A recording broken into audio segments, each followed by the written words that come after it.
Alright, greetings and welcome back, gentles and ladiesmen, to another King K-tastic episode of Let's Play, or Exio Plays Donkey Kong Country 2 for the Game Boy Advance.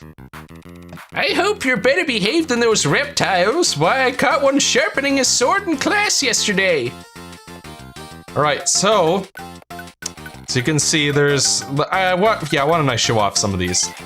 To make your snake buddy jump in midair, walk off an edge and press the jump button as he falls. So there are actually some pretty useful hints about little tricks you can do in the game if you go visit Wrinkly. And all these hints, I believe, are available in the original as well. Let's see. Rope climbing. Press and hold the B button when you are on the ropes and you will climb up and down them faster than normal. To create a web platform, press the R button. Press the button again to stop the web and form a platform in the desired position. When you hit Cleaver, quickly get across to the other side before he gets angry. And we'll just buy the rest. Collect all 4 of these on a level to earn an extra life.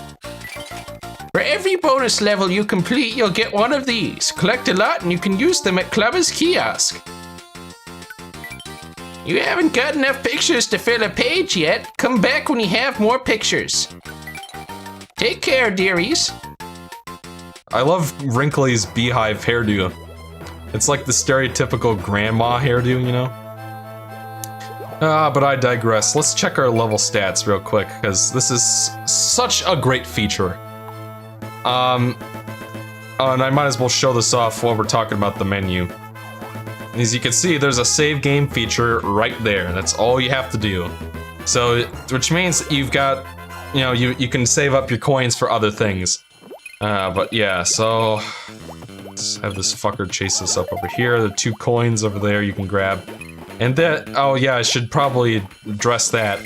Those enemies in the barrels are called clobbers. And the gimmick with them is they'll disguise themselves as a barrel so that when you go near them, they can ambush you and, you know, attack you. And there are several different kinds of clobbers. There are regular clobbers that, you know, will just push you backwards when they hit you. There are TNT clobbers who are basically in TNT barrels, and when they hit you, they explode and hurt you. There are yellow clobbers that will basically, whenever they hit you, they'll steal your bananas.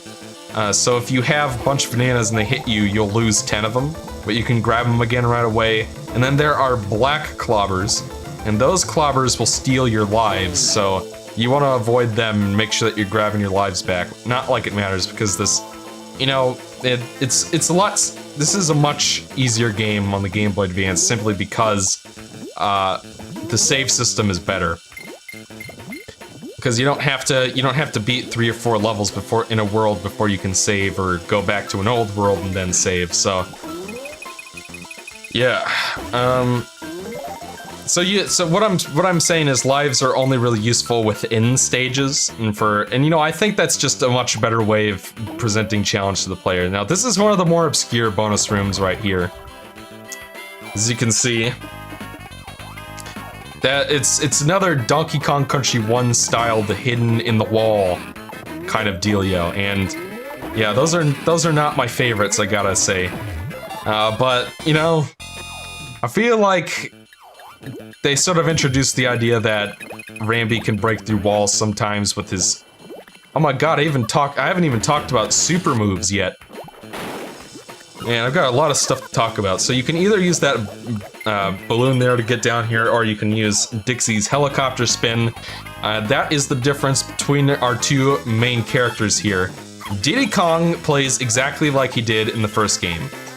He has the cartwheel. He's the faster Kong of the 2. He jumps higher.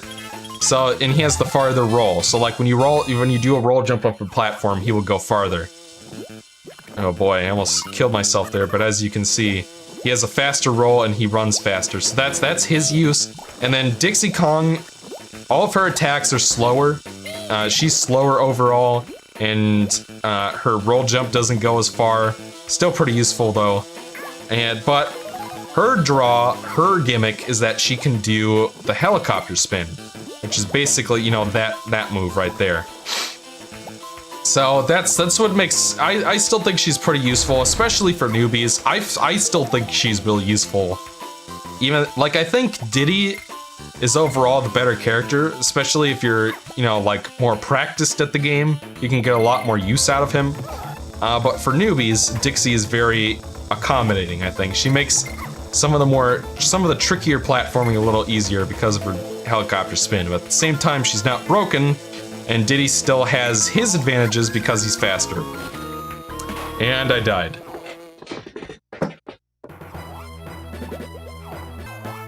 Alright, and we're back. Sorry about that. Had to look into something real quick. So what you're actually supposed to do with this barrel right here is you know, you're supposed to dodge this flitter. Like, the idea is that instead of sacrificing one of your Kong buddies to go up there and get that Kong letter, you're supposed to hit them with the barrel, but I think there's another barrel over here on a platform. Yeah, so maybe they wanted you to use that one, I don't know. I just find it faster and simpler to just go through them. And I believe the TNT barrel physics are different in this game. If you try to use... Like, I believe in the original game, if you tried to kill those zingers there with...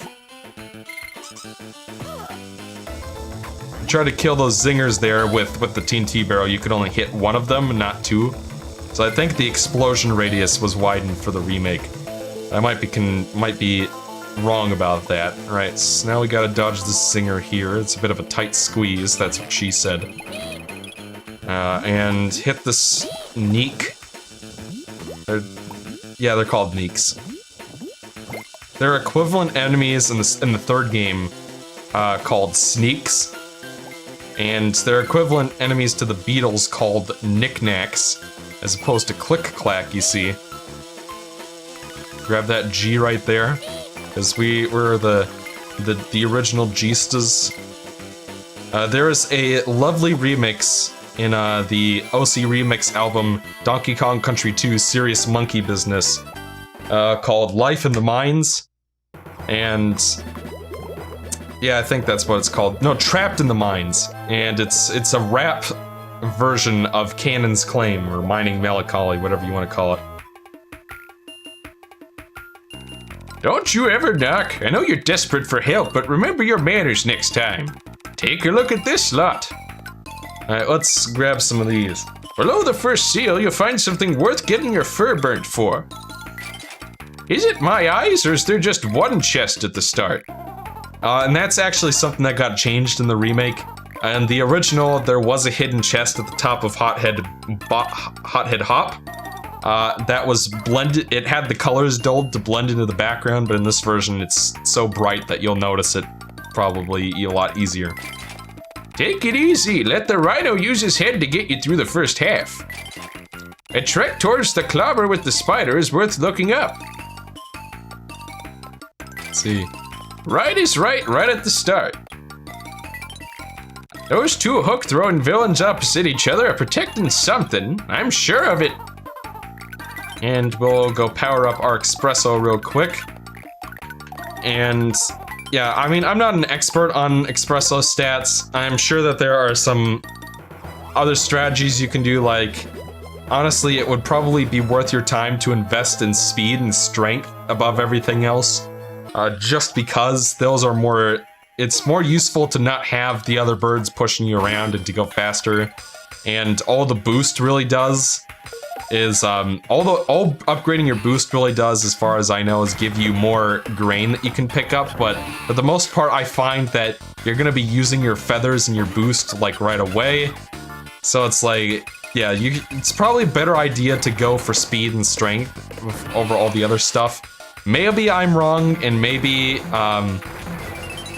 as you upgrade your speed and strength, or as you upgrade your boost and flight, rather, those abilities are strengthened, in addition to having basically more of them that you can hold. Maybe that's the case. Shite.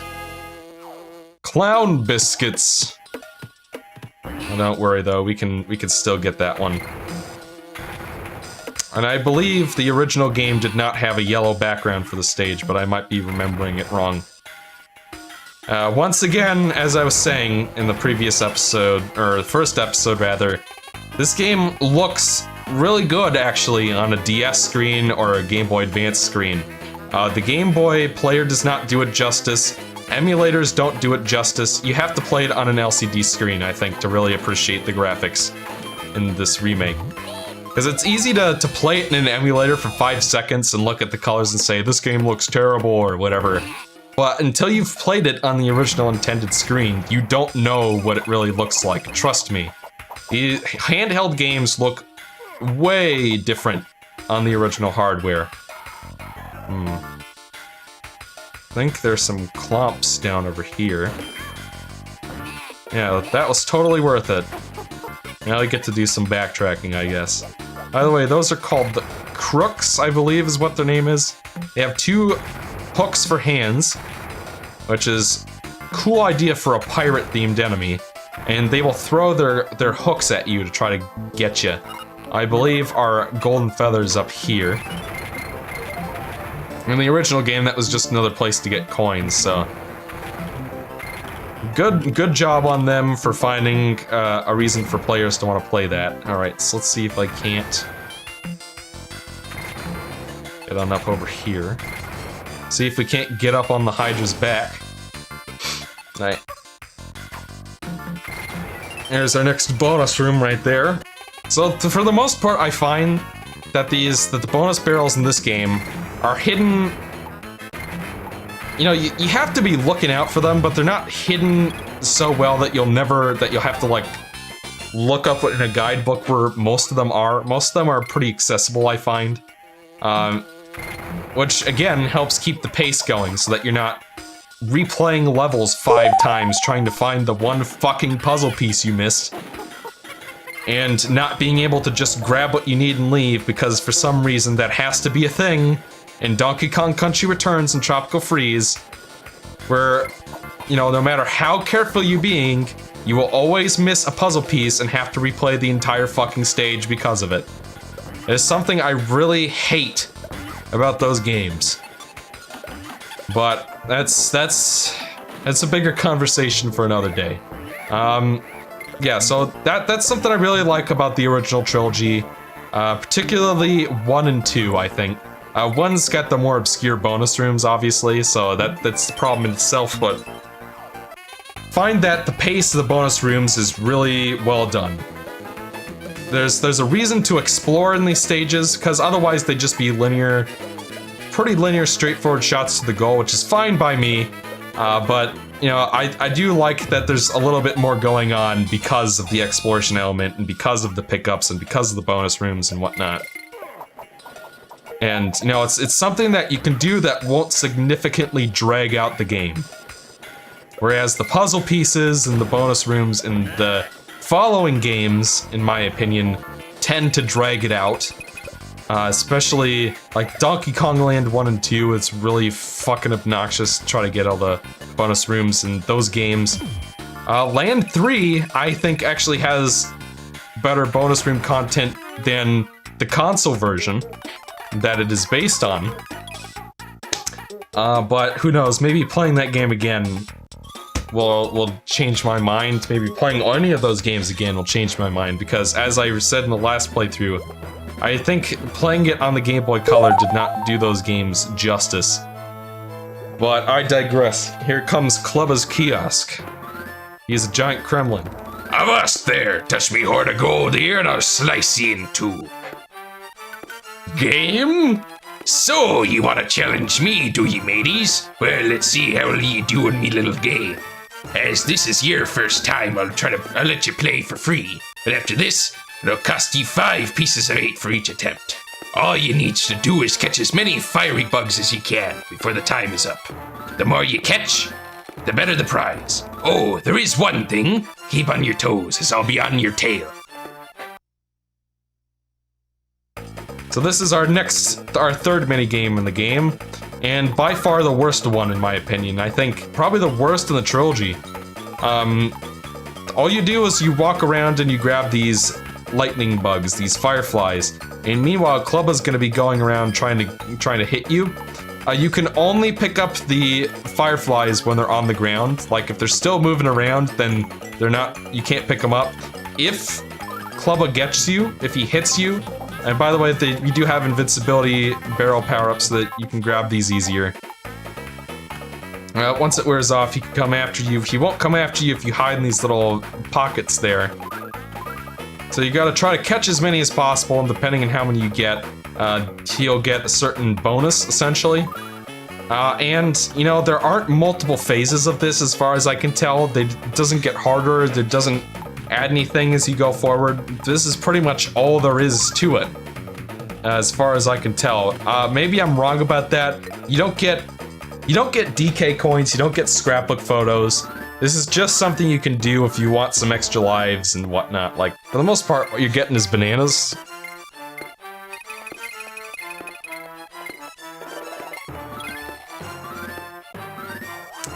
So, yeah, that's it. That's all there is to Clubba's minigame. So, I don't know. I feel like what they could have done is, you know, for each world that Clubba's in, it gets a little bit harder, or there'll be new obstacles or power-ups, and you have to catch a certain number of fireflies in order to get a DK coin. They could have done that, but instead they decided to make it just a thing you can do as a bonus. Stop right there, ye scummy swabs. Step on me toll bridge and I'll throw ye overboard. Come back when ye want a beating. Har har.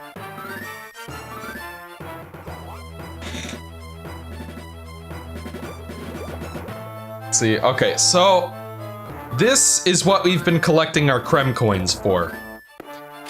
You pay him, you pay the fucker, and then you're allowed to go into that bonus barrel there. Excuse me. Alright, so Cranky is here for some reason. See, you're back again. Everybody likes old Cranky. I bet my ugly old wife doesn't get half as many visits. Take this stuff is cheap at half the price. Just before halfway, take time to look back at what you've done. Which is actually a pretty good hint. And we won't spoil the rest just yet. We'll power up our espresso with the other feather we found, because why not? This is actually the last race in the game right here. The Lost World is basically what you're collecting all your Creme coins for. Every time you get 15, you'll be able to unlock another Clubba's kiosk and unlock another level here. They changed the map layout for all the worlds in the game actually, but for this one it's pretty significant.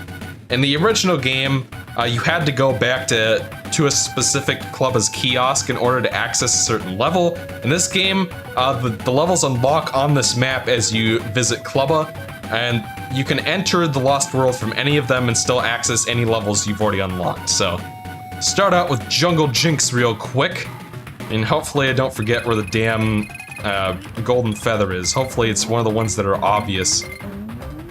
As you can see, the tires from Donkey Kong Country 1 are back with a vengeance. They're monster truck sized, and you basically use them to jump up onto a platform. Like I was saying in the last episode, every level in this game does something new. And that's one of the reasons why I love it so much. You got another coin there. That's a new enemy we haven't seen before. Those are Spinies. I think that's the first time we've seen them as well.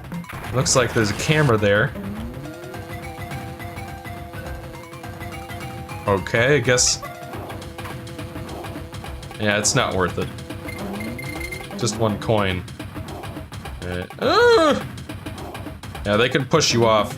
Surprised they didn't just make them run you over.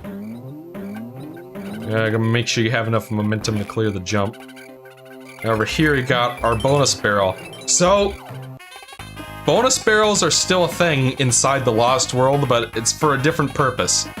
Unlike Donkey Kong Country 3, which decided that there needed to be bonus rooms in the Lost World for no reason, the bonus rooms in this game are just for DK coins, which I think is a lot better.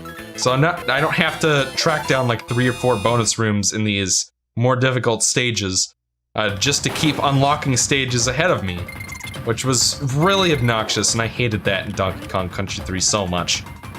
I mean, I like the exploration factor, but those levels all suck. Which is the unfortunate thing, is all the Lost World levels in the third game are just terrible. I mean, there are a couple that are okay.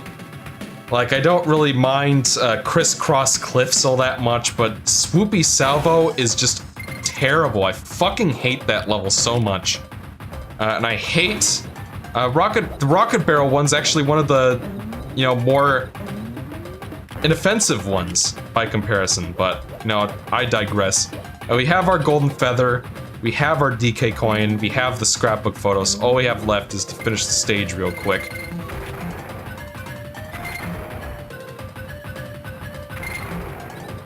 Alright, and that was kind of a clenchy... Okay, what? Not sure how that works, my friends. Yeah, it's just, And I jumped right into the spikes. It was my bad, ladies and gentlemen, my bad. So what I'm thinking here is we'll beat this stage real quick. We'll fight the boss of Crocodile Cauldron, and then we'll call it apart. How's that sound?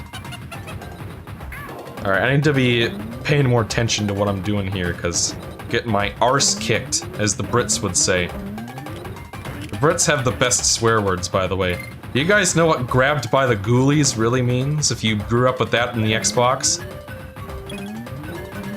Evidently, if you're in the UK, that means being grabbed by the testicles. Who knew? I just thought it was thought it was literal. And I'm pretty sure that's how they got away with it in the US, but still. They have the best curse words and the best, you know, curse sayings. Like, I think shite is my favorite one. Like, I'm sure you guys have all noticed that I say shite a lot, because it's just more satisfying to say. And it's, you know, it's just a British thing. It's just how they pronounce. Like, I think they still say the word shit, but I think it's actually closer. Like, you know, the word scheisse in German is actually closer to the root word that shit is based on than the word shit is. And shit, or shite rather, is closer to that word as well, so technically it's more accurate to the root language. Alright, we made it. Now these Lost World levels are, I think it's safe to say that they're more challenging than some of the levels in the game, but I still think that they're not too terrible. Like, compared to the Temple levels in the Retro Studios games, compared to the god-awful Crematoa levels in the third game, these are pretty fine. I don't really have many complaints about them, honestly. I think they're fun, little challenging unlockables. But let's not get ahead of ourselves on the other games quite yet. So all we got left in this world, I believe, is the boss. Yeah. Seems to be correct. Oh, wait. I almost forgot. We gotta go do our espresso race real quick. And we've got another feather, so hopefully that'll help us out. Surprise, surprise. Well, if it isn't the so-called video game heroes, I hope I'm getting paid for all my help. Yeah, let's see. Power up. Go boost. Start race, and then from here on out, I think I'm gonna start prioritizing speed and strength, so that the other racers aren't pushing me around. And, cause, you know, you do want well-rounded stats, because each of them does do something useful. But as you can see, because my strength is low, they keep pushing me around. Like when your strength is higher than theirs, you can walk through them basically.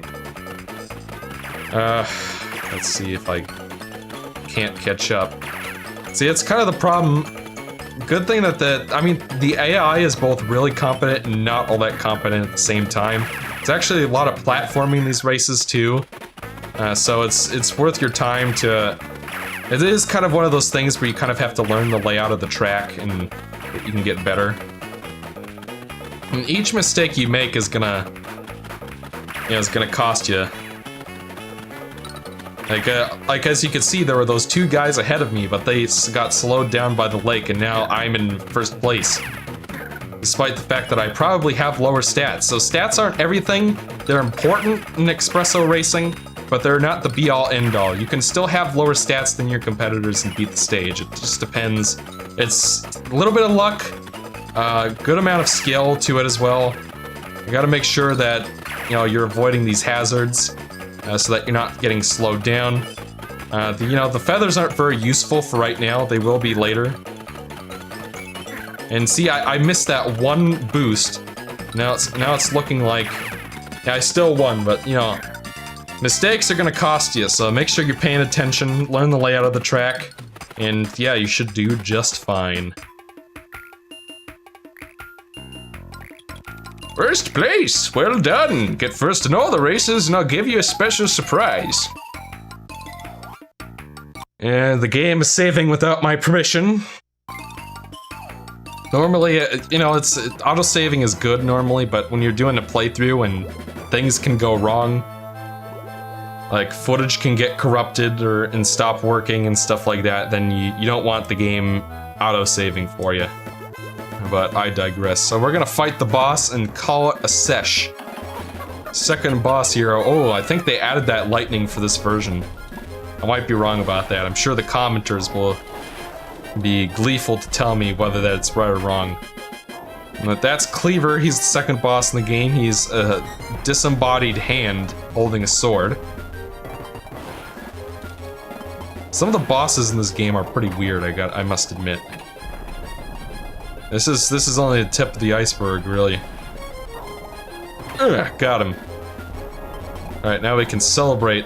I like doing this. It looks like Diddy's like fanning his ass at the enemy. And Dixie has this thing where she, when you do the same sort of animation, it looks like she's mooning people.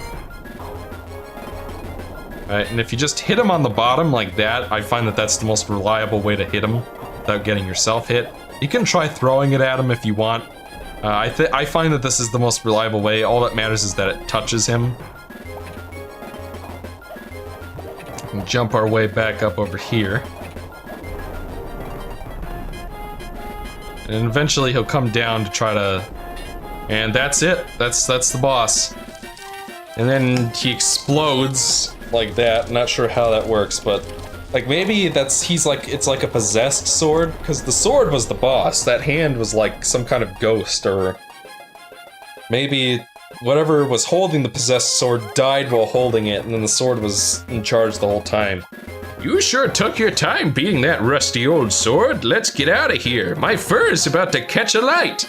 Now head for Swampy Creme Key. And with that, we have completed the second world in the game, gentles and ladiesmen. That was Crocodile Cauldron. Join me for the next episode of Exio Plays Donkey Kong Country 2 on the Game Boy Advance.